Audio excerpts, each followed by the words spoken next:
Vamos a ver ahora algo referente a lo que se utiliza en anestesia, ¿ya? Vamos a enfatizar en los principales anestésicos generales y cómo es que actúan y algunos de sus efectos adversos. Cuando hablamos de los anestésicos generales, los primeros anestésicos generales en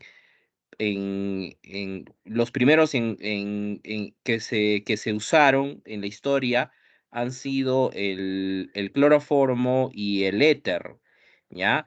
La primera operación que ocurrió en la historia fue realizada con éter por Morton y Warren, ¿no? En el año de 1846. O sea, el éter fue el primer anestésico que se llegó a utilizar en la historia.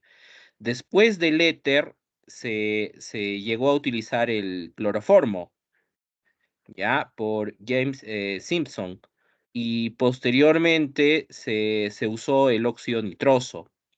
Estos tres fueron los primeros anestésicos en ser utilizados. Ahora, los primeros en realizar cirugías han sido odontólogos, ¿no? Los odontólogos fueron los primeros en utilizar el éter, el cloroformo y el óxido nitroso. Actualmente el éter y el cloroformo están en desuso y solo se utiliza el óxido nitroso. ¿Ya? Entonces, esta es la historia de los anestésicos que se usaron por primera vez, ¿ya? Tenemos al éter, seguido el cloroformo, y luego se llegó a utilizar el óxido nitroso.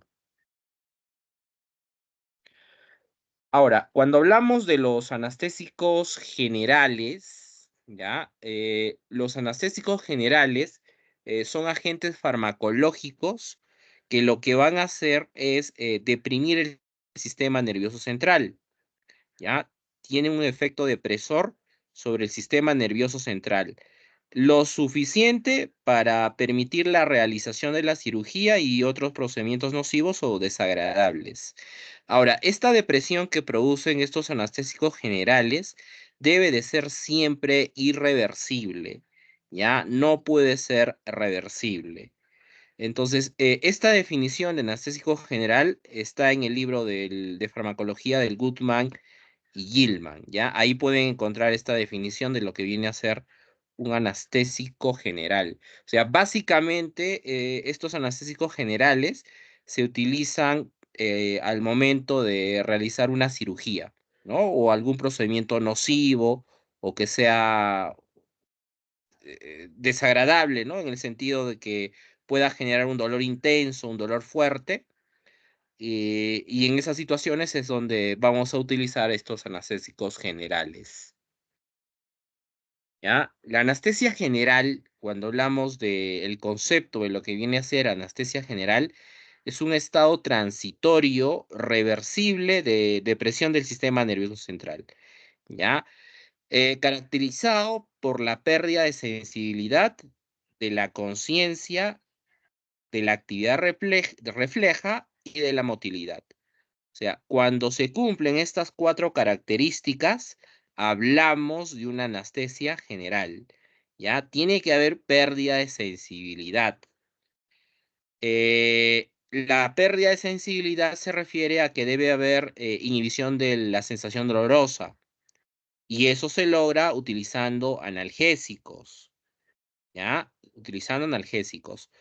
Pérdida de la conciencia, esto se logra utilizando benzodiazepinas, que tienen un efecto hipnótico, tienen un efecto sedativo.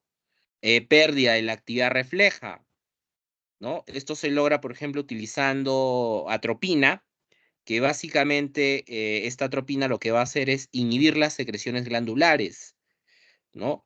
Cuando un paciente está en cirugía, lo que tenemos que lograr es que no haya secreciones, porque estas secreciones podrían afectar la respiración del paciente. O sea, el paciente puede llegar a morir por sus propias secreciones.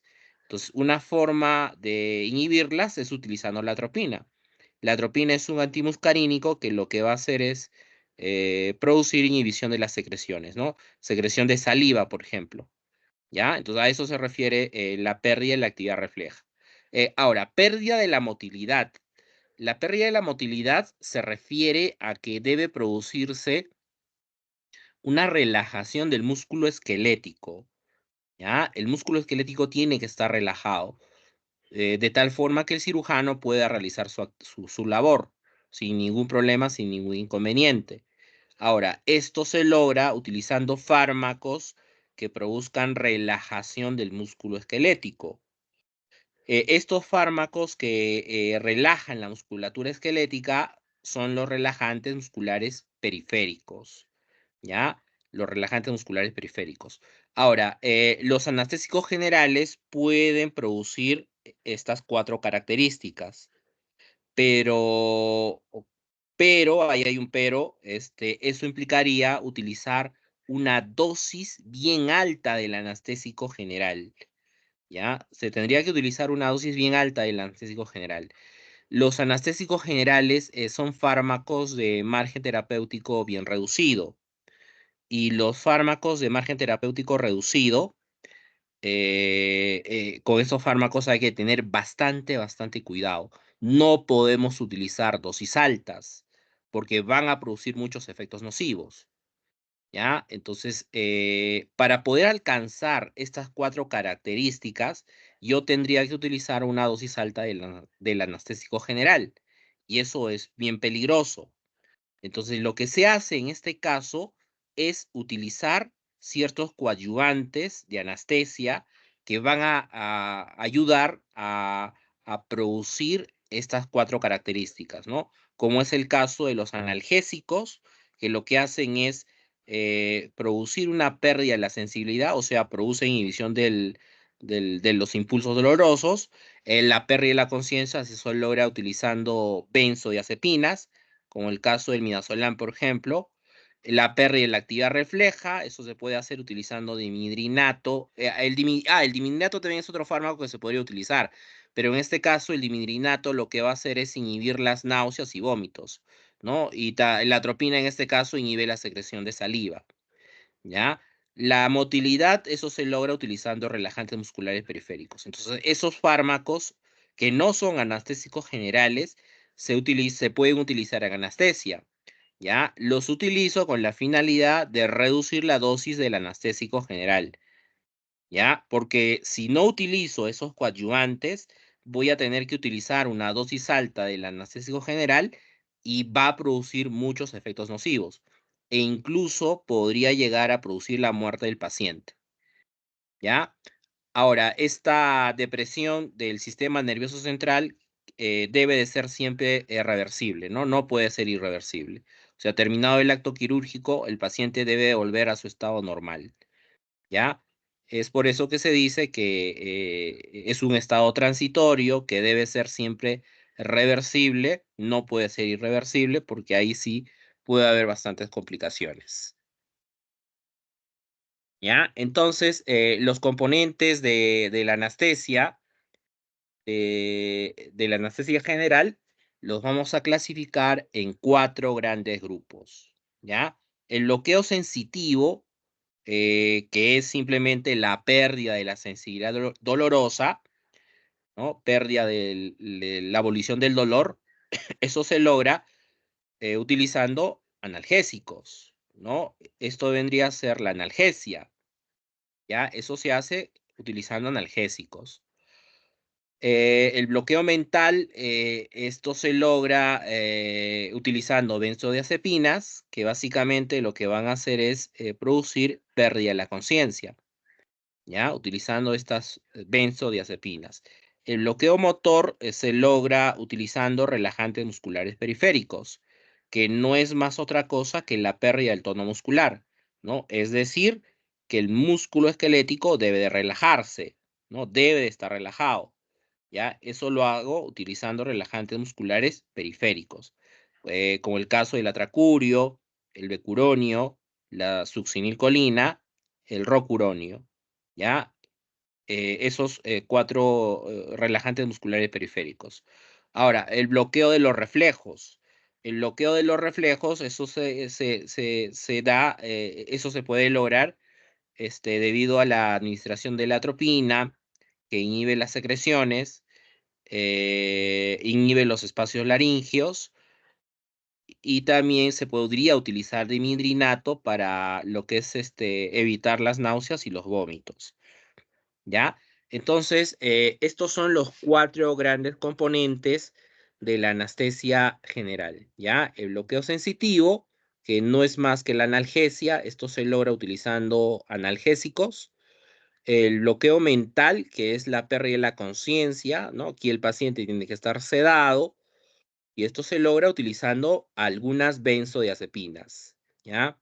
El bloqueo motor, que es la pérdida del tono muscular, es la relajación del músculo esquelético, eso se logra utilizando relajantes musculares periféricos, ¿ya? Y el bloqueo de los reflejos, esto se puede lograr utilizando la atropina, ¿ya? Entonces, a esto se le denomina anestesia general, ¿ya? Si se logran esos 4 componentes, si se produce esos 4 bloqueos, eso viene a ser una anestesia general, es una anestesia general, ¿ya? Ahora, cuando hablamos de la anestesia, ¿ya? Cuando hablamos de la anestesia, esta anestesia va a presentar periodos y planos. Cuando hablamos de los periodos son 4 y también existen 4 planos, ¿ya? Esos 4 planos están en el periodo 3. El periodo 1 de la anestesia se denomina analgesia, el periodo 2 es la excitación o delirio, ¿ya? El periodo 3 es la anestesia quirúrgica, que tiene 4 planos, y el periodo 4 es la parálisis vulvar, ¿ya? Es la parálisis vulvar. Los anestésicos generales deberían de llegar hasta la anestesia quirúrgica, deberían llegar hasta este nivel, ¿ya? Esto se logra cuando se produce la depresión de los centros medulares. Cuando se deprimen los centros medulares, ahí se alcanza este periodo 3. Pero si utilizo una dosis más alta, ya puede deprimir el bulbo raquídeo, ¿no? Y si produce ya depresión del bulbo raquídeo, eso ya es un paro cardiorrespiratorio.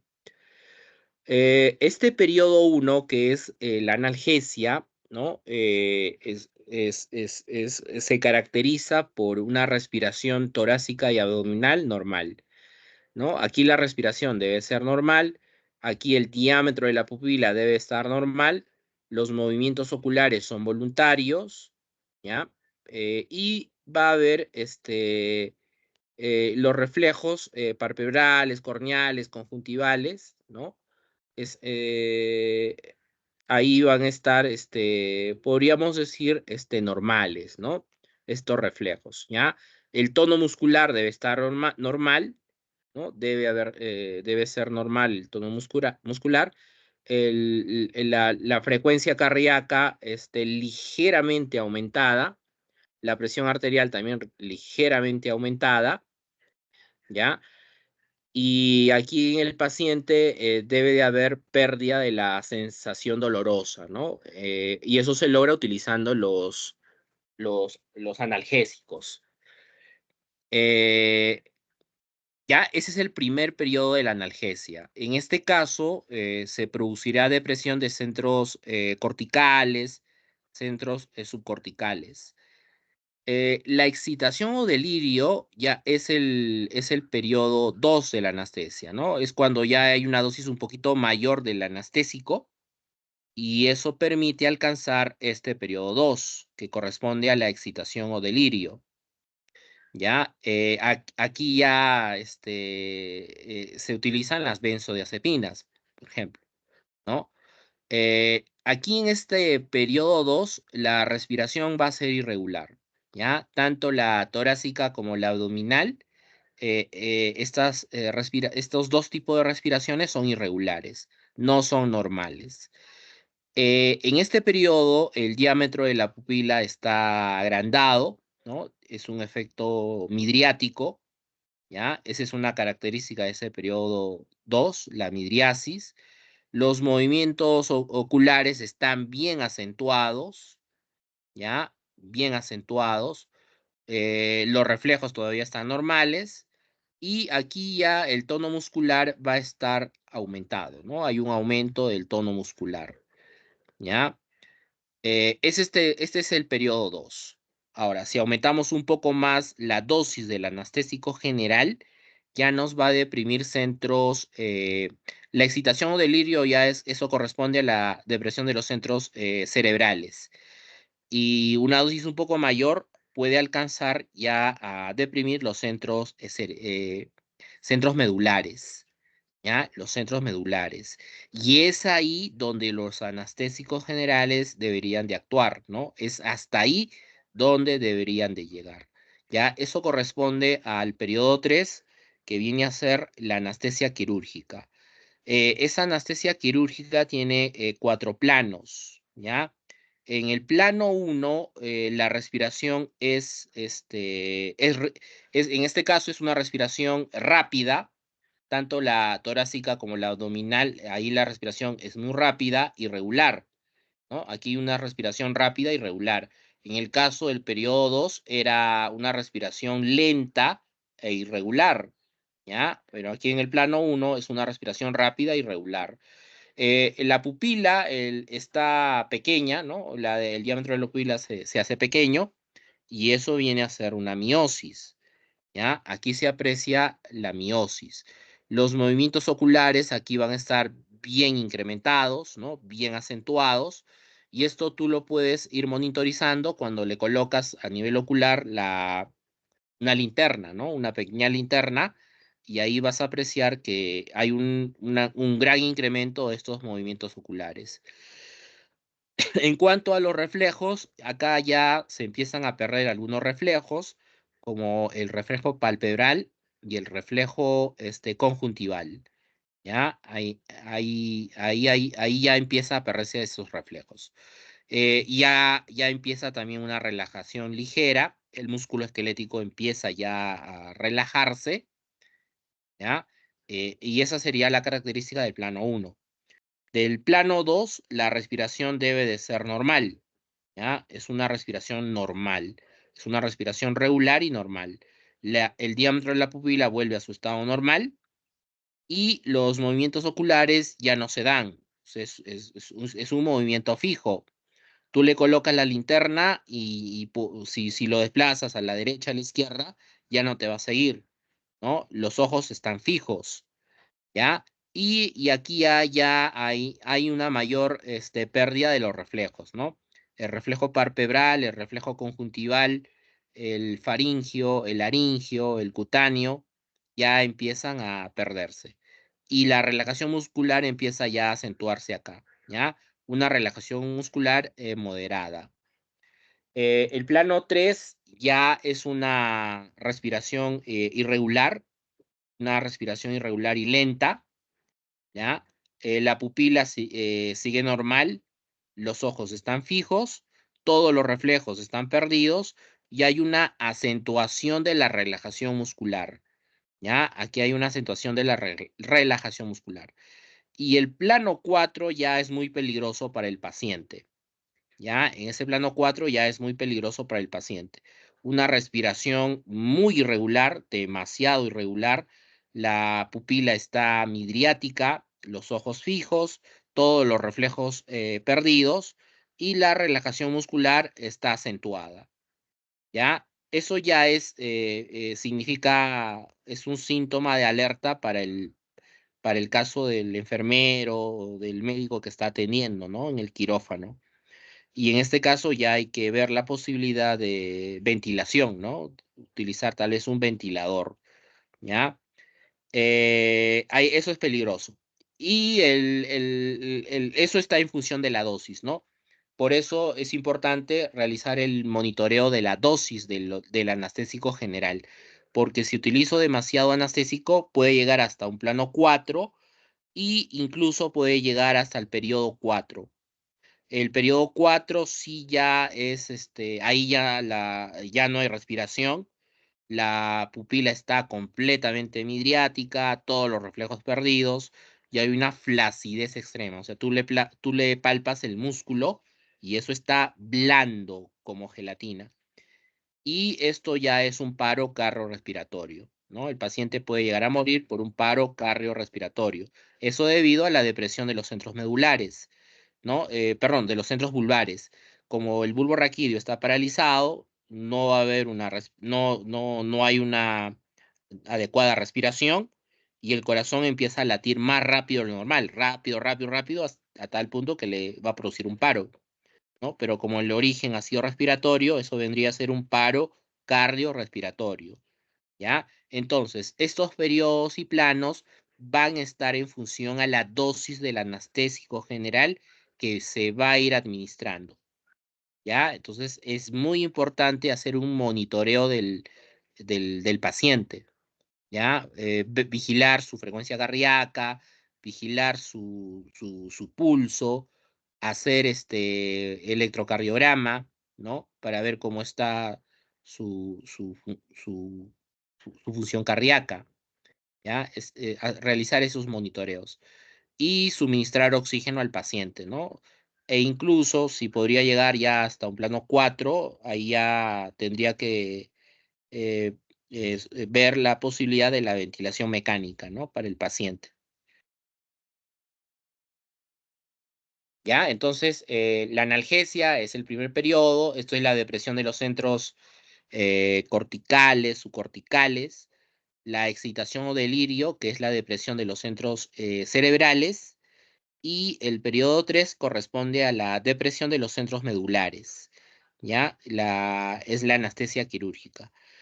Y el último periodo ya es la parálisis del bulbo raquídeo, ¿no? Es la parálisis vulvar. Y eso ya genera un paro cardiorrespiratorio, ¿no? Y el paciente llega a morir, ¿ya? Entonces hay que tener bastante, bastante cuidado en el uso de estos anestésicos generales, ¿ya? Ahora, ¿cómo es que actúan estos anestésicos generales, ¿ya? ¿Cómo es que actúan? Eh, el mecanismo de acción exacto no está bien definido, ¿no? De cómo es que llegan a actuar estos anestésicos generales dentro del organismo. Eh, hay algunas teorías que dicen que actúan sobre canales iónicos, sobre algunos receptores, como el receptor GABA-SUA, como el caso del receptor glutamato, ¿ya? Hay algunas teorías. Por ejemplo, la mayoría de los anestésicos generales interactúa sobre el receptor GABA-SUA. O sea, tiene un punto de fijación a nivel del receptor GABA-SUA, ¿no? Los barbitúricos, por ejemplo, si hablamos de un barbitúrico, es el caso del tiopental sódico, ¿ya? Del tiopental sódico, del caso del fenobarbital. Esos barbitúricos son medicamentos controlados. Solo algunos medicamentos tienen autorización para prescribir estos barbitúricos. Luego tenemos a las benzodiazepinas, como el caso del diazepam, alprazolam, clonazepam, midazolam, ¿no?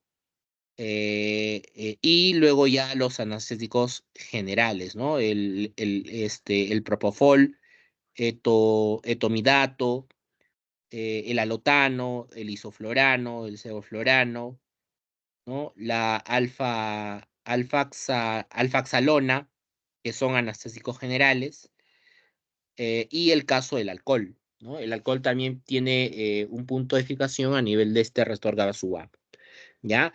Este receptor GABA-SUA, ¿qué es lo que hace? ¿Ya? ¿Qué es lo que hace este receptor GABA-SUA? Este receptor GABA-SUA por dentro tiene un canal iónico. El canal iónico que tiene por dentro es el canal iónico de cloro. ¿Ya? Aquí dentro tiene el canal iónico de cloro. El neurotransmisor que se une a este receptor GABA-SUA viene a ser el GABA. ¿Ya? GABA significa ácido gamma aminobutírico. Es un neurotransmisor que el organismo lo sintetiza. Entonces, ese neurotransmisor tiene que unirse al GABA-SUA. Cuando el GABA se une al GABA-SUA, el canal iónico de cloro se abre por dentro.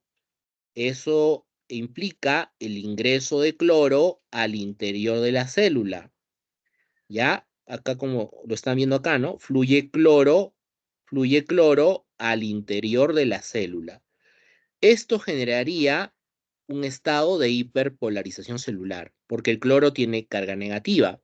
Cuando hablamos de una hiperpolarización celular, es cuando la célula está bien cargada de manera negativa por dentro.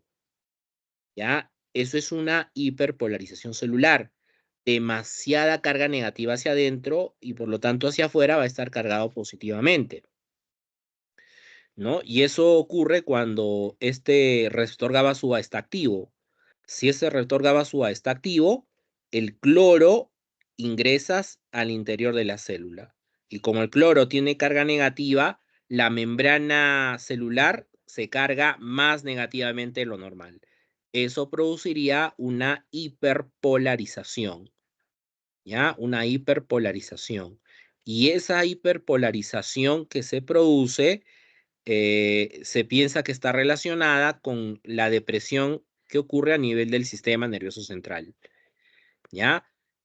Ahora, otro receptor importante que también tenemos en el organismo es el receptor de glicina, ¿ya? Este receptor de glicina también tiene por dentro un canal iónico de cloro, ¿ya? Tiene también por dentro aquí un canal iónico de cloro. Entonces, cuando la glicina se une a su receptor, el canal iónico de cloro se apertura y fluye cloro hacia adentro. Entonces, estos dos receptores, que son el receptor glicina y el receptor GABA-SUA, cuando se lleguen a activar, eso genera el ingreso de cloro al interior de la célula. Y eso produce una hiperpolarización celular, ¿no? La célula se carga más negativamente por dentro. ¿Ya? La mayoría de los anestésicos actúa a nivel de estos dos receptores, del receptor glicina y del receptor GABA-SUA. ¿Qué es lo que hacen cuando estos fármacos se unen a estos receptores? Cuando estos fármacos se llegan a unir a estos receptores, lo que van a producir es una mayor afinidad.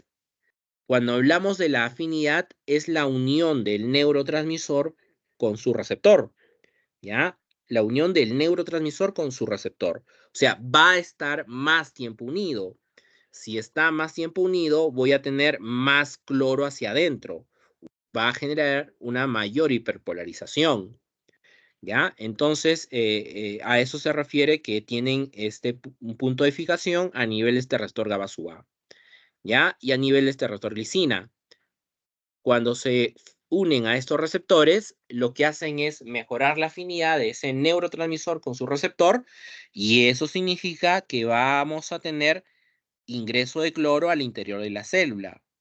¿Ya? Vamos a tener una mayor acción hiperpolarizante y eso está relacionado con la depresión del sistema nervioso central. ¿Ya? Ahora, también se piensa que hay anestésicos que tienen un punto de fijación a nivel del receptor glutamato, ¿ya? A nivel de este receptor glutamato. Este receptor glutamato tiene asociado a un canal iónico de, de sodio, ¿no? Es un canal, aquí hay un error, de acá debe ser canal iónico de sodio, ¿ya? Está asociado a un canal iónico de sodio, que es este receptor glutamato. Entonces, cuando este receptor glutamato se activa, este receptor glutamato por dentro tiene el canal iónico de sodio. Fluye sodio hacia adentro, ¿ya? Fluye sodio hacia adentro. Lo mismo ocurre con el receptor nicotínico N-N, ¿ya? Este receptor nicotínico N, que es por dentro tiene el canal iónico de sodio. Cuando este canal iónico cuando este receptor nicotínico N se activa, fluye sodio hacia adentro, ¿ya? Fluye sodio hacia adentro. Generarían estos dos, el nicotínico y el glutamato, en este caso van a producir una mayor despolarización celular, ¿ya? Sobre este retorglutamato tenemos estos dos anestésicos que tienen un punto de fijación, que es la ketamina y el óxido nitroso, ¿ya? La ketamina y el óxido nitroso. Ahora, sobre el receptor nicotínico, tenemos estos dos, el isoflorano y el enflorano, ¿ya? Este isoflorano y este enflorano tienen un punto de fijación a nivel de este receptor nicotínico. Cuando esos anestésicos generales se unen, lo que van a hacer es una mayor afinidad, ¿no? Una mayor unión del neurotransmisor con su receptor, ¿ya? En este caso, con el GABA-SUA, están más tiempo unidos y fluye más cloro hacia adentro. Con el receptor glicina, la glicina está más tiempo unido a su receptor y eso genera el ingreso de cloro hacia adentro.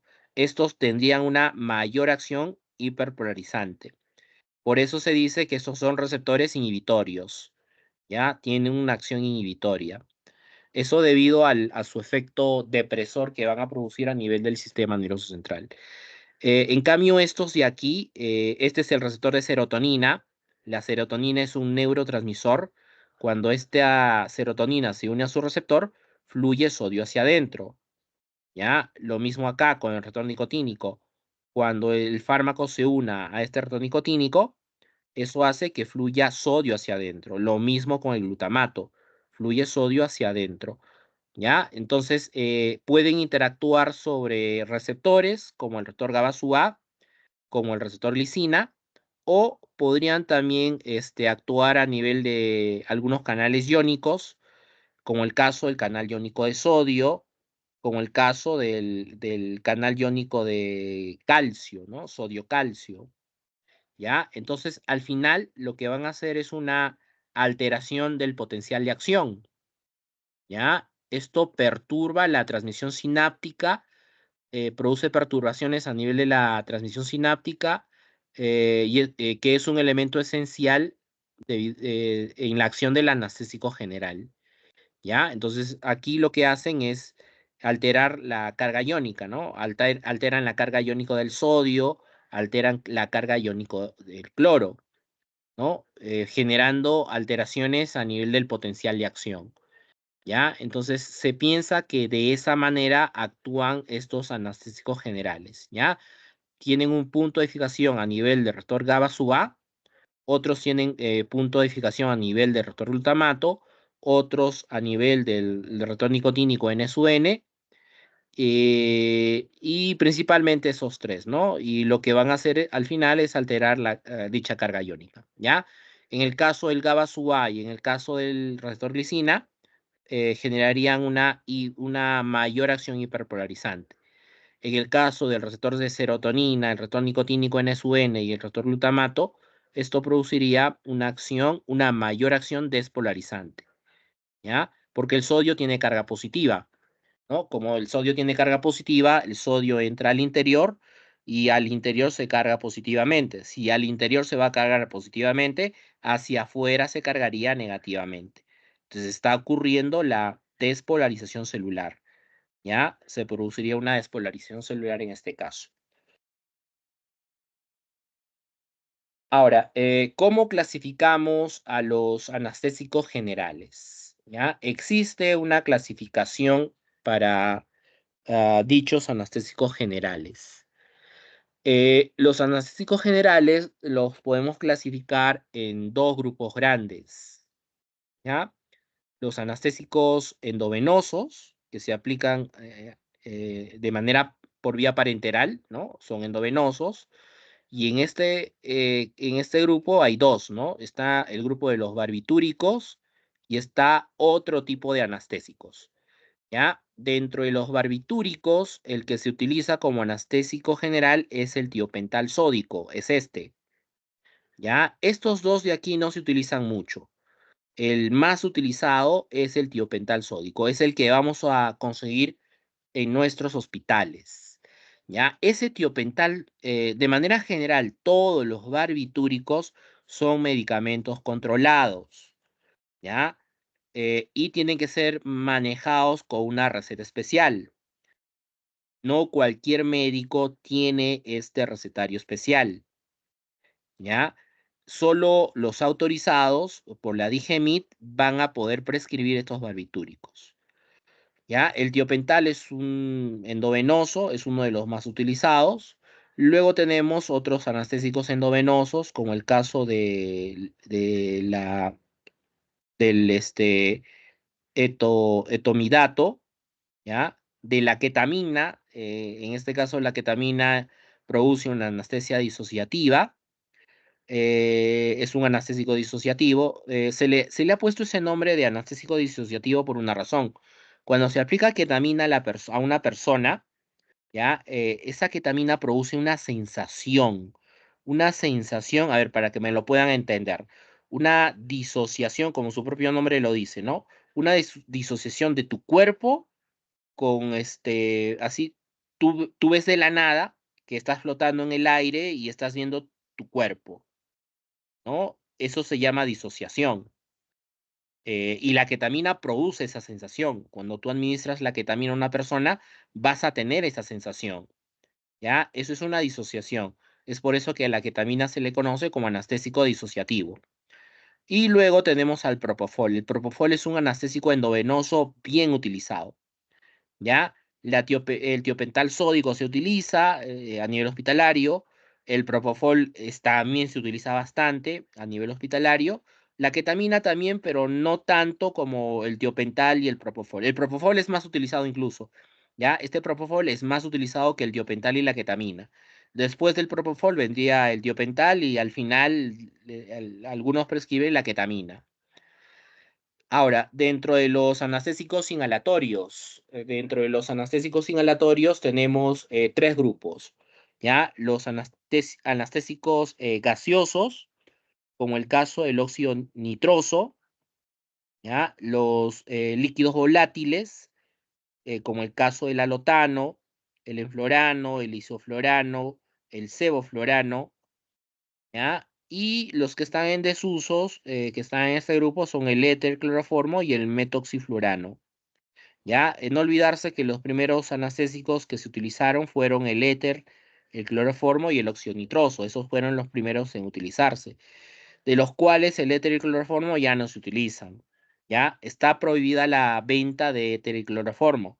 Son sustancias controladas. Se utilizan, por ejemplo, para realizar algunas extracciones a nivel de laboratorios, ¿no? Por ejemplo, en química orgánica se utiliza bastante éter y cloroformo como disolvente, pero son sustancias controladas, ¿ya? Esas dos son sustancias controladas.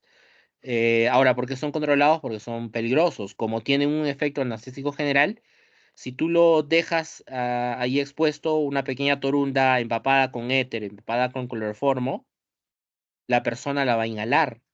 Y si la persona la llega a inhalar, puede llegarse a quedar dormido. Ya se puede dormir la persona, ¿no? Por ejemplo, eso se puede utilizar de manera indebida, ¿no? Por ejemplo, en un taxi. A ver, imaginemos, ¿no? Que sea un taxi y de repente alguien toma el taxi y la persona dejó en la parte de atrás una torunda empapada con cloroformo o con éter. Como son volátiles, se evaporan rápidamente y la persona la puede inhalar. Y cuando lo llega a inhalar, se queda dormida. La persona llega a quedarse dormida, ¿no? Y ahí puede haber algunos problemas, ¿no? Algunos inconvenientes, ¿ya? Entonces, este tricloroformo hay que tener bastante cuidado. A nivel de laboratorios de química sí se utiliza, ¿no? Se utiliza en química general, en química orgánica, se utiliza bastante este tricloroformo, ¿ya? Pero como anestésico general ya no se utiliza. Es por eso que cuando se trabaja en química con éter y cloroformo, este éter y cloroformo tiene que estar siempre en una campana extractora. ¿Ya? Siempre hay que trabajarlo con una campana extractora, porque como son volátiles, la persona lo puede llegar a inhalar y puede quedarse dormida la persona, ¿ya? Por ejemplo, las prácticas de laboratorio que yo realizo en esta parte las hago con conejos medianos, y lo que hacemos con los conejos medianos es colocar un sistema donde, por ejemplo, un balde transparente, y ese balde transparente va a cubrir al conejo. ¿Ya?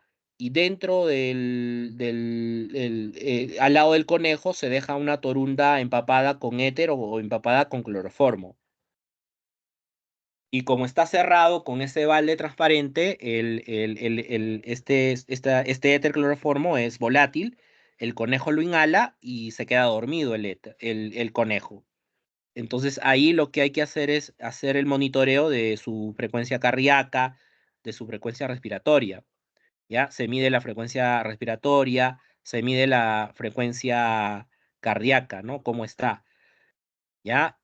Luego, posteriormente, cuando se quita ya el balde transparente, ya el conejo se va a recuperar, se llega a recuperar, ¿no? De esa forma se puede demostrar que este etilcloroformo tiene un efecto anestésico general, ¿ya? Dentro de estos inhalatorios se utiliza el óxido nitroso, es muy utilizado en odontología, ¿ya? Es muy utilizado este óxido nitroso a nivel odontológico. Dentro de los líquidos volátiles tenemos el sevoflorano. El sevoflorano es el anestésico inhalatorio más utilizado a nivel hospitalario. El alotano, en algunas situaciones se utiliza el alotano, ¿ya? En algunas situaciones se va a usar el alotano, ¿ya? Entonces, resumiendo, los anestésicos más utilizados dentro de los endovenosos está el tiopental, el propofol, la ketamina. Acordarse de esos tres, ¿ya? Tiopental sódico, la ketamina y el propofol. Dentro de los inhalatorios, el óxido nitroso, el sevoflurano, que es el más usado, ¿ya? Este se utiliza para casi para todas las cirugías. La mayoría de las cirugías utilizan el sevoflurano, ¿ya? Y eventualmente el alotano, ¿no? En algunas situaciones hay que usar el alotano. ¿Ya? Entonces, estos vendrían a ser los anestésicos generales.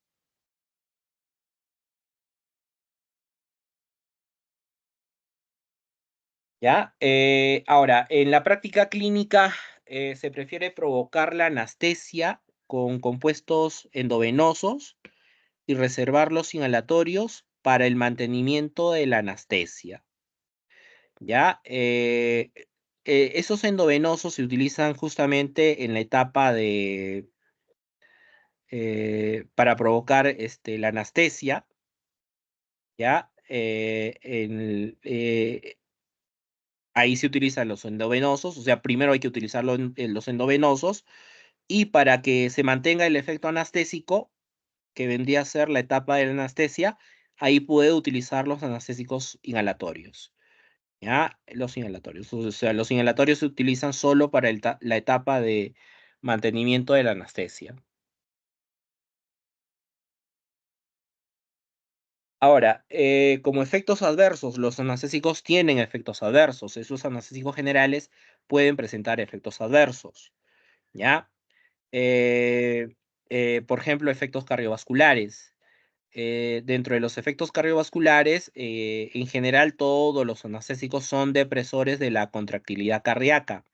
O sea, van a generar una depresión cardíaca, ¿no?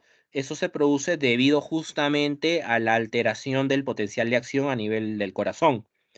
Como se inhibe el potencial de acción, eso va a generar una depresión a nivel cardiovascular. La frecuencia cardíaca puede estar bien disminuida, ¿no? E incluso puede haber un problema ahí de bradicardia, ¿no? Problema de bradicardia en este caso.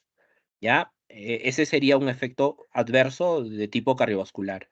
A nivel del aparato respiratorio, eso lo hemos mencionado, ¿no? Eso lo que podría ocasionar es una depresión de los bulbos, del bulbo raquídeo, y al deprimir el bulbo raquídeo, esto generaría una depresión de la respiración, ¿no? Disminución de la respiración, ¿no? Y el paciente puede llegar a morir por un paro cardiorrespiratorio, ¿ya? A nivel cerebral hay una disminución del índice metabólico y hay un aumento del flujo cerebral, ¿ya? Hay una mayor irrigación cerebral, ¿no? Justamente debido a, a su mecanismo de acción, ¿no? Debido a que hay una alteraciones a nivel del potencial de acción, ¿ya? Efectos renales, disminuye la velocidad de filtración glomerular, hay una disminución de la filtración glomerular, ¿ya? Y el flujo plasmático renal también va a estar disminuido, y aumenta la fracción de filtración, aumenta la resistencia vascular a nivel renal. ¿Ya? Podría generar también complicaciones a nivel renal. Efectos hepáticos, hay una disminución del flujo sanguíneo a nivel hepático, podría generar problemas de hepatotoxicidad. Efectos a nivel del músculo lisouterino, también van a tener efectos a nivel del músculo lisouterino. Son potentes relajantes del músculo uterino. Podrían generar una relajación del músculo uterino. ¿Ya? Entonces, resumiendo, los principales efectos adversos son los cardiovasculares, los respiratorios que son ya severos, ¿no? Podrían deprimir el burraquidio y el paciente puede llegar a morir por un paro cardiorrespiratorio, ¿ya? A nivel cerebral, a nivel renal, a nivel hepático y a nivel del músculo liso uterino. Podría producirse una relajación del músculo uterino, ¿ya? Si hablamos de las etapas clínicas, ¿ya? ¿Cuáles son las etapas clínicas de los anestésicos generales? Eh, Hay tres etapas muy importantes eh, cuando se utilizan los anestésicos generales, que viene a ser la premedicación, la inducción y el mantenimiento, ¿ya? La premedicación, la inducción y el mantenimiento. La premedicación es justamente la etapa en donde se va a administrar los coadyuvantes, ¿ya? Las benzodiazepinas, los analgésicos, los antieméticos y los relajantes musculares periféricos, ¿no? Por ejemplo, benzodiazepinas, el caso del midazolam. Se puede administrar midazolam o se podría administrar el diazepam, ¿ya? Midazolam o diazepam. Analgesia, analgésicos aquí que se pueden utilizar, ahí tenemos al tramadol y también tenemos al fentanilo, o sea, son opioides. En este caso se utilizan opioides, ¿ya? Ahí se podría utilizar el tramadol o se podría utilizar el fentanilo. El tramadol es un opioide débil y el fentanilo ya es un opioide un poco más potente, ¿ya? Como antiemético, aquí se puede utilizar el dimidrinato, ¿ya? O también la atropina. La atropina es un medicamento que lo que hace es inhibir las secreciones, ¿ya? Produce inhibición de las secreciones. Ahí se puede usar la atropina, se podría utilizar el dimidrinato, ¿no? Para lo que es náuseas y vómitos. Relajación muscular, relajantes musculares periféricos. Aquí se administra, se puede administrar atracurio, becuronio, el rocuronio o la succinilcolina. Se administra uno de esos relajantes musculares periféricos. ¿Ya? Estos vendría a administrarse entonces como en preanestesia. Es por eso que a esta etapa se le denomina premedicación. ¿Ya? La premedicación. En la inducción anestésica, en esta etapa de la inducción anestésica, aquí ya se utilizan anestésicos endovenosos. ¿Ya? Se utilizan los anestésicos endovenosos, que ya hemos mencionado cuáles son los más utilizados, ¿no? Está el tiopental sódico, el propofol. Esos dos son los que más se utilizan, ¿ya? El tiopental sódico y el propofol. De los endovenosos son los que más se utilizan. Y en la etapa de mantenimiento, para que el efecto anestésico se mantenga hasta terminar el acto quirúrgico, en este caso ya utilizamos los anestésicos inhalatorios, ¿ya? Y dentro de los anestésicos inhalatorios, el más utilizado de todos es el sevoflurano, ¿ya? Va a ser el sevoflurano. Ya, entonces son las tres etapas clínicas de la anestesia general, ¿ya? La premedicación, que es donde se administran los coadyuvantes de anestesia, la inducción, donde se administran los anestésicos endovenosos, y la etapa de mantenimiento, donde se utilizan los anestésicos inhalatorios. ¿Ya? Todo anestésico ideal tiene que reunir estas cuatro características. ¿Ya? Debe tener la capacidad de producir analgesia, ¿ya? Debe de producir una relajación muscular, el músculo esquelético debe estar relajado, debe producir una amnesia, que esto debe ser pasajero, no debe ser permanente, y debe producir hipnosis. ¿ya? Son las características, las 4 principales características básicas de un anestésico ideal, ¿ya? Ahora, ¿qué cosa viene a ser la pseudoanalgesia? ¿Ya? ¿A qué se denomina pseudoanalgesia? Según la Sociedad Americana de Anestesiología, cuyas iniciales son ASA, la pseudoanalgesia se define como una técnica de sedación y analgesia, ¿ya? Eso es la pseudoanalgesia. Es una técnica donde se va a producir sedación y analgesia. Esto con la finalidad de producir un estado de depresión moderada de la conciencia y alivio del dolor, sin llegar a una anestesia general completa, ¿ya? No se debe llegar a una anestesia general completa. A esto se le denomina pseudoanalgesia. Ahora, ¿cómo podemos producir una pseudoanalgesia? La pseudoanalgesia la puedo producir justamente la sedación, ¿no? ¿Cómo puedo producir un efecto sedativo? Utilizando benzodiazepinas, ¿ya? Dentro de las benzodiazepinas, las más utilizadas está el diazepam y el midazolam. O podría utilizar un anestésico general, que es el propofol, ¿ya? Que es un anestésico general endovenoso. En la analgesia, aquí utilizamos los opioides, principalmente los opioides, y en este caso podría ser el tramadol o el fentanilo. El tramadol o el fentanilo, ¿ya? Ahora, la amnesia va a ser producto de la administración de la benzodiazepina o el propofol. Cuando se administran estas benzodiazepinas, lo que va a producir es un estado de amnesia. En este caso se produce una amnesia anterógrada. ¿Ya? ¿Esto qué significa? ¿Qué significa anestesia anterógrada? Que tú no te debes de recordar lo que ha ocurrido, ¿no? Durante el acto quirúrgico. Durante esta etapa del acto quirúrgico no debes de acordarte de nada. De tal forma que esta sensación dolorosa no se va a poder acordar, ¿no? A eso se le denomina anestesia anterógrada, ¿ya? Y eso se alcanza utilizando justamente estas benzodiazepinas o el propofol. Ahora, ¿en qué situaciones se podría producir una pseudoanalgesia? Cuando, algunos ejemplos, ¿no? Cuando haya, por ejemplo, una endoscopía digestiva, como una gastroscopía, ¿no? En el caso del gastroenterólogo, ¿no? Para hacer endoscopías a nivel digestivo, ¿no? Para ver cómo está el estómago, para si hay un problema de gastritis, un problema de úlcera, ¿no? Para hacer para detectar si hay o no Helicobacter pylori, por ejemplo, ¿no? Una colonoscopía también podría utilizarse la pseudoanalgesia, ¿ya? Procedimientos de radiología intervencionista. Aquí también se puede usar la pseudoanalgesia. Conversión eléctrica. Conversión eléctrica significa, por ejemplo, cuando se va a realizar un electroshock, por ejemplo, ¿no?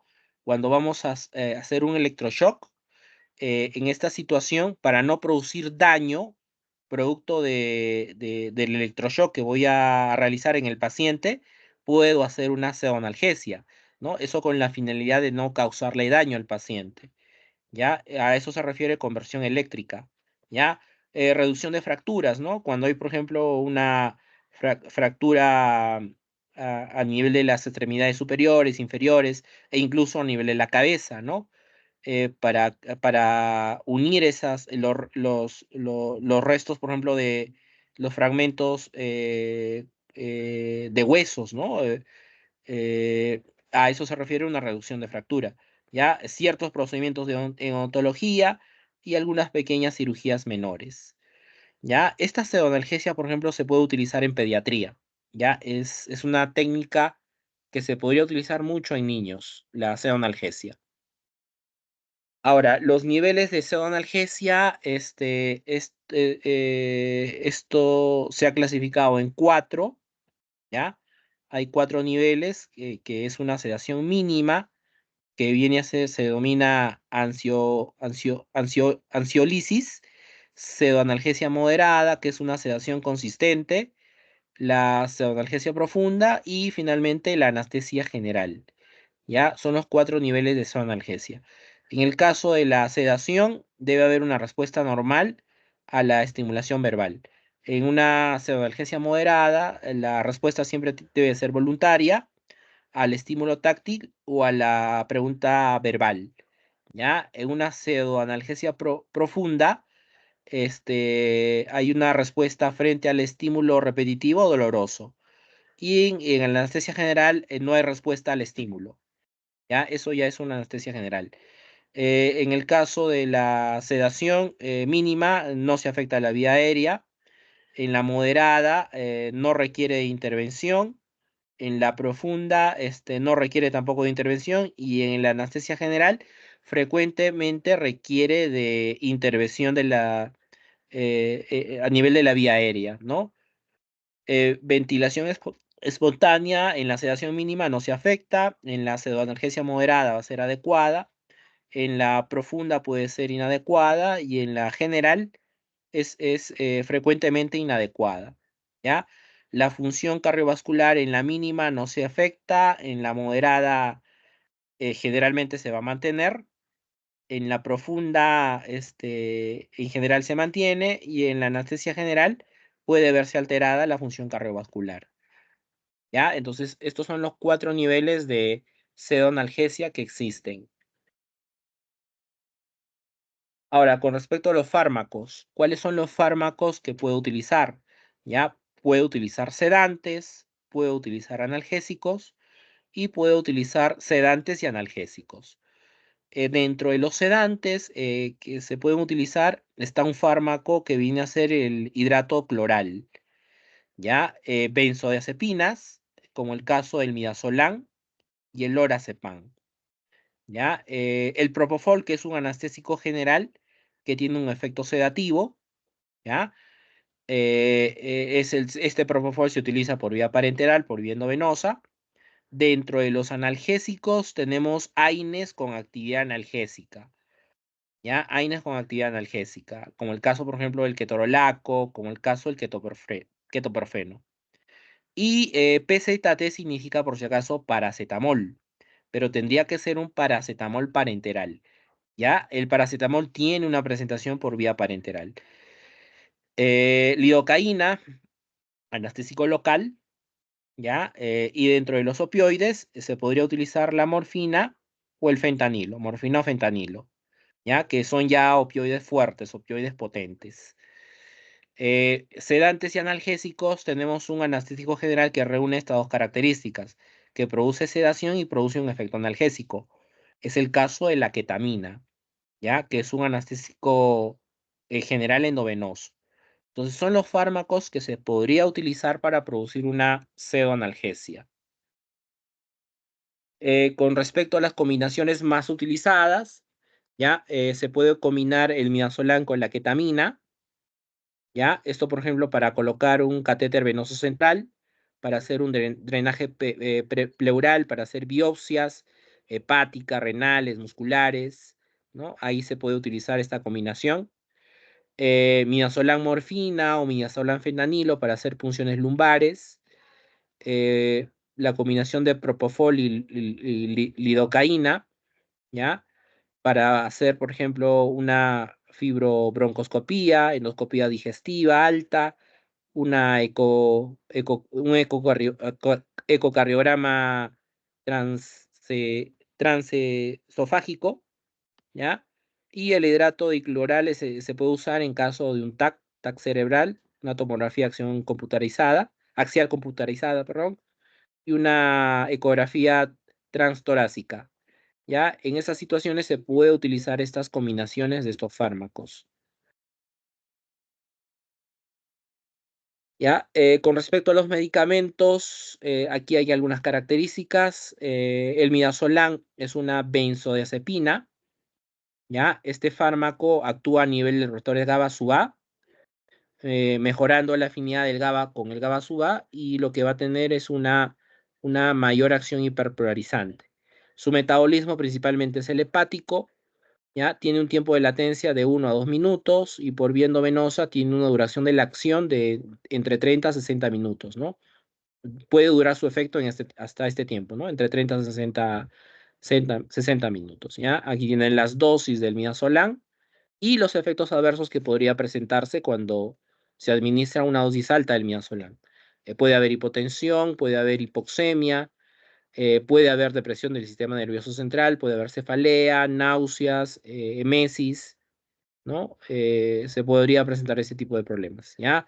El propofol, que es un anestésico general endovenoso, ¿ya? También es un fármaco que interactúa sobre el receptor GABA-A y también produce inhibición de los receptores de glutamato, ¿ya?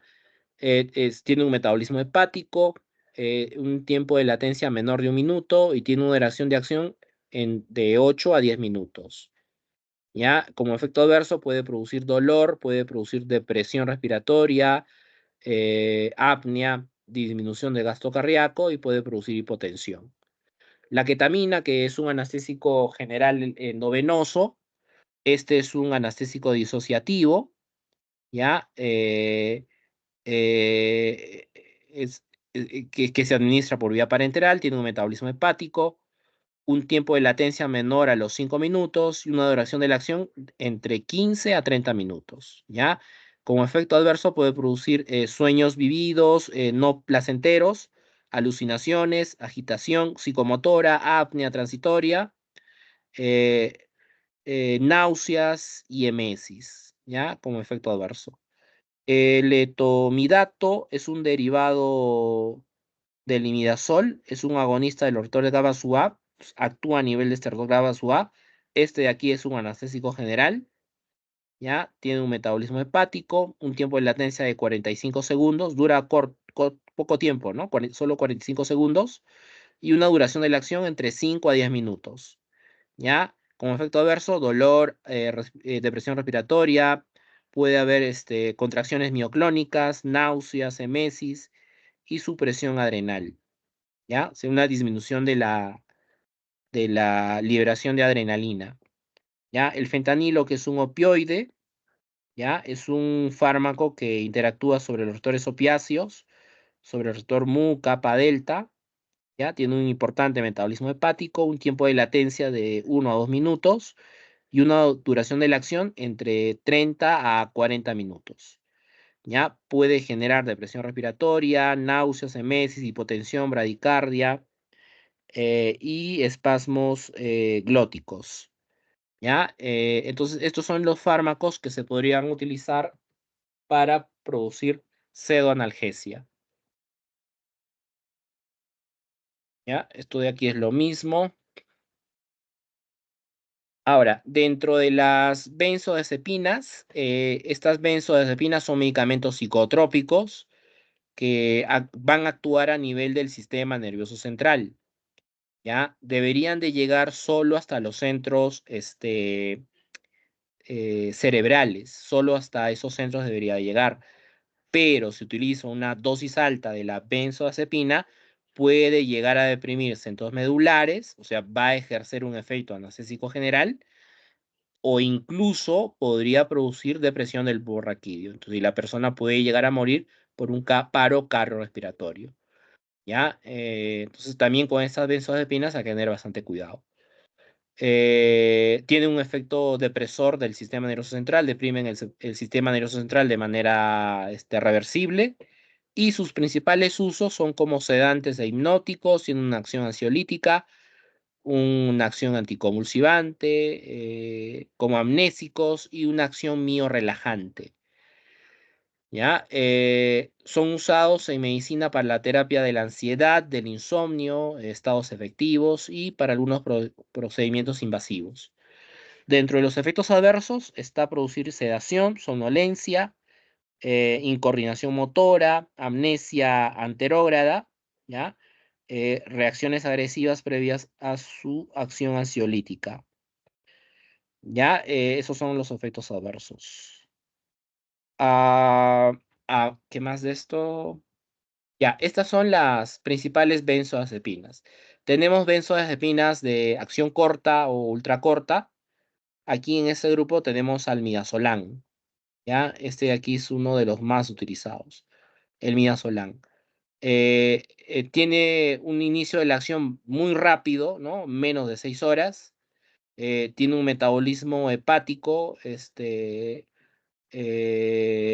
Su principal indicación es como hipnótico, ¿ya? Y estas son sus dosis, ¿ya? De este grupo de vida media corta o ultra corta, está el midazolam, ¿no? El que más se utiliza, ¿ya? De vida media intermedia, cuyo inicio de acción es entre 6 a 24 horas, tenemos al alprazolam, ¿ya? Está el alprazolam, está el orazepam, está el bromazepam, ¿no? Y aquí en este grupo también faltaría colocar al clonazepam, ¿ya? Al clonazepam. Tiene un metabolismo hepático, tienen acciones hipnóticas, ansiolíticas, ¿no? Y aquí está la dosis de cada uno de estas benzodiazepinas, ¿ya? De vida media larga, más de 24 horas, aquí está el diazepam, ¿ya? El diazepam y el clobazam, ¿no? De los dos más utilizados, ¿ya? De los dos más que se utilizan. Eh, Tienen su metabolismo hepático, ¿no? Estos se utilizan como hipnóticos, ansiolíticos, ¿ya? Entonces, resumiendo, las principales benzodiazepinas que más se utilizan a nivel hospitalario, aquí tenemos al midazolam, el alprazolam, el bromazepam, el diazepam, el clobazam y el caso del clonazepam, ¿no? El clonazepam, algunos psiquiatras lo prescriben debido a su efecto ansiolítico, es un muy buen ansiolítico y tiene un efecto leve, suave, ¿no? No es como las otras benzodiazepinas que tienen una acción más fuerte, ¿no? El diazepam, por ejemplo, el diazepam, el bromazepam, el alprazolam, ¿no? En cambio, el clonazepam en ese aspecto es un ansiolítico más leve, más suave, ¿ya? Ahora, con las benzodiazepinas, cuando se prescriben estas benzodiazepinas, la forma de quitarlas no es así de primera instancia, ¿ya? Tenemos que reducir de a poco la dosis de la benzodiazepina, ¿no? Quitarla de a poco, de a poquito, ir reduciendo su dosis hasta quitarla por completo, ¿ya? Ahora, si la quito así de repente, esas benzodiazepinas podría generar un síndrome de abstinencia, ¿ya? Un síndrome de abstinencia que va a aparecer a los primeros días de haber quitado la benzodiazepina. Los síntomas más frecuentes pueden ser somáticos o sensoperceptivos, ¿ya? Va a haber ansiedad, insomnio, inquietud, agitación, irritabilidad y tensión muscular, ¿no? Producto de haber quitado demasiado pronto o demasiado rápido la benzodiazepina. Ya, menos comunes, náuseas, sudoración, visión borrosa, pérdida del apetito, fatiga, mareos, pesadillas y lo que es la ataxia. Y raras veces va a haber delirio, confusión, alucinaciones, convulsiones y psicosis. ¿Ya? Entonces, cuando alguna vez se prescribe, hay que tener bastante cuidado de utilizar las benzodiazepinas, ¿no? Esto tiene que ser prescrito por médicos especialistas, ¿no? Por ejemplo, cirujanos, no lo puede, perdón, psiquiatras, o algún otro médico internista, ¿no? Se debe quitar de a poco, ¿no? Ir reduciendo la dosis de a poco hasta quitarla por completo. De lo contrario, puede generar estos problemas, ¿no? Estas complicaciones, ¿ya? Ahora, este hecho de aquí es muy importante mencionarlo, ¿ya? En el año de 2002, específicamente en esta fecha, el 26 de octubre ocurrió algo trágico, ¿no? En Moscú, en el teatro de Dubrovka, terroristas chechenos tomaron 800 rehenes, ¿ya? Se tomó 800 rehenes en este año. Y las fuerzas especiales rusas liberaron a esos rehenes. pero el saldo fue trágico, ¿no? Hubo más de 127 bajas entre los 800 rehenes, y estas bajas que ocurrieron no fueron en sí realizadas por los terroristas. Lo que ocurrió fue que estas fuerzas especiales rusas utilizaron un gas paralizante, ¿no? Ese gas paralizante que utilizaron fue un derivado de fentanilo, ¿no?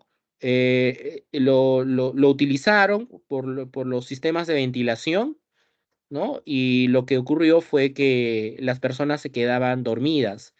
Y como el fentanilo es un opioide, ¿no? Algunas de las personas llegaron a morir, ¿no? Ocurrió 127 muertes. O sea, al final el saldo fue trágico.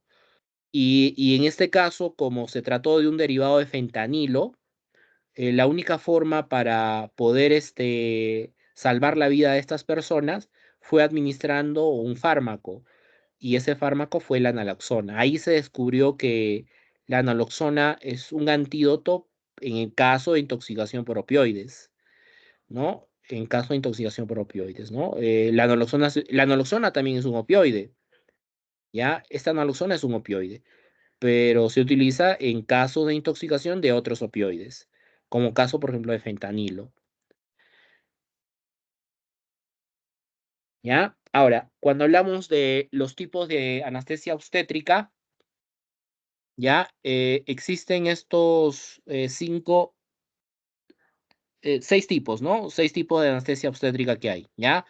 Es la analgesia epidural, la analgesia raquídea o espinal, la analgesia combinada o raquídea epidural, la analgesia intravenosa, el bloqueo de los nervios pudendos y la anestesia general. ¿Ya? Estos son los seis tipos de anestesia obstétrica que existen. En el caso de la analgesia epidural, esta se utiliza durante el trabajo de parto y el periodo expulsivo normal, ¿ya? Se utiliza en cesáreas programadas o en emergencias, en procedimientos obstétricos como la versión externa o la extracción de un segundo gemelo. Ahí utilizamos este tipo de anestesia, ¿no? Que es la analgesia epidural. La analgesia raquídea se utiliza en una cesárea urgente o emergencias obstétricas. Cuando la analgesia epidural está contraindicada o no es posible realizarla, y para proporcionar un alivio rápido del dolor durante el trabajo de parto, ¿ya? La analgesia combinada, ¿no? Cuando combinas estos dos tipos de analgesia, ¿ya? Cuando se requiere un alivio rápido del dolor y una analgesia prolongada durante el trabajo de parto. La analgesia endovenosa se utiliza durante el trabajo de parto cuando otras técnicas no son posibles o cuando están contraindicadas. Y se utiliza como complemento de otras técnicas analgésicas, ¿ya? El bloqueo de los nervios pudendos es durante la fase expulsiva del parto vaginal. Este es el tipo de anestesia que se va a realizar cuando una gestante va a dar un parto vaginal, ¿no? Un parto normal.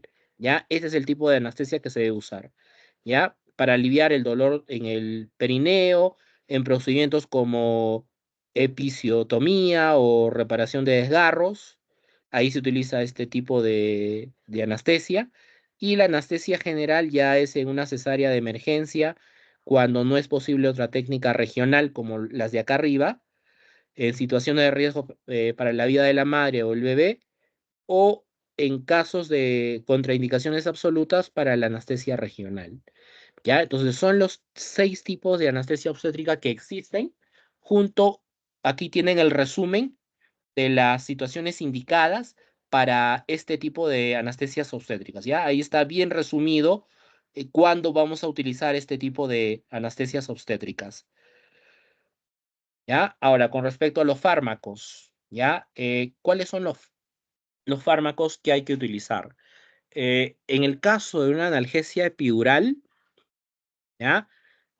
Lo que se puede utilizar son anestésicos locales. Ahora, ¿qué tipo de anestésicos locales son los que se deben de utilizar? ¿Ya? La bupivacaína, la ropivacaína y la levobupivacaína. De esos tres, el más comercial, el que más se utiliza es la bupivacaína, ¿ya? La bupivacaína. Esto como anestésico local, ¿ya? A opioides, para generar un efecto analgésico, está el fentanilo y el sufentanilo. De esos dos, el fentanilo es el más comercial y es el que más se trabaja a nivel hospitalario, ¿ya? Entonces, estos dos tipos de fármacos son los que vamos a utilizar en una analgesia epidural, ¿ya? En una analgesia raquídea o espinal, vamos a utilizar anestésicos locales como la bupivacaína, la ropivacaína o la levobupivacaína. En este caso, en este último, en dosis bajas, ¿ya? Igual acá la bupivacaína es el que más manejamos a nivel hospitalario. Dentro de los opioides está el fentanilo, el sufentanilo y la morfina, ¿ya? El que disponemos a nivel hospitalario es el fentanilo y la morfina. Analgesia combinada raquídea epidural, aquí utilizamos una combinación de anestésicos locales, los de acá arriba, ¿ya?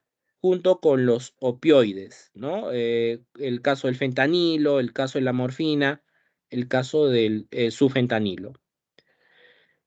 Analgesia endovenosa, aquí solo utilizamos opioides, ¿ya? Opioides, como el caso del fentanilo o el ramifentanilo, que es más difícil de conseguir, ¿ya? Bloqueo de los nervios pudendos, anestésicos locales, y dentro de estos anestésicos locales está la lidocaína, que es el más usado, ¿ya? La lidocaína. Y también se podría utilizar la bupivacaína. En anestesia general, lo que hemos visto, utilizamos los inductores, como el caso del propofol, el tiopental, el etomidato, ¿ya? Como anestésicos inhalatorios, el sevoflurano, como relajantes musculares, la succinilcolina o el rocuronio, y como opioides, el fentanilo o el ramifentanilo, ¿ya? Entonces, estos son los fármacos más seguros que podría utilizar en una gestante, ¿ya? Estos son los usos de los fármacos más seguros para una gestante, ¿ya? Entonces, básicamente resumiendo, aquí vamos a utilizar anestésicos locales, opioides, ¿ya? Y algunos anestésicos generales, como el caso del propofol, el diopental, el etomidato, ¿ya? Que este es más difícil de conseguir. A nivel hospitalario tenemos el propofol y el tiopental, estos son los que se tienen, ¿ya? En la inducción anestésica, y para el mantenimiento de la anestesia, los inhalatorios, ¿no? El sevoflurano es el que más se utiliza, ¿ya? Y como relajante muscular está en la etapa de premedicación, ¿no? Como preanestésico, succinilcolina o el rocuronio, uno de esos dos, ¿ya? Y dentro de los opioides, para producir analgesia, también en la etapa de premedicación, fentanilo. Se podría usar el fentanilo, ¿ya? Entonces, ojo que estos son fármacos seguros para la gestante. Estos son en el caso de la gestación, ¿ya? En el caso de una gestante. Y acá tienen los tipos de anestesia que se pueden usar, ¿ya? Que se podrían usar, ¿ya? Entonces, eso sería todo lo referente a esta parte de anestesia general.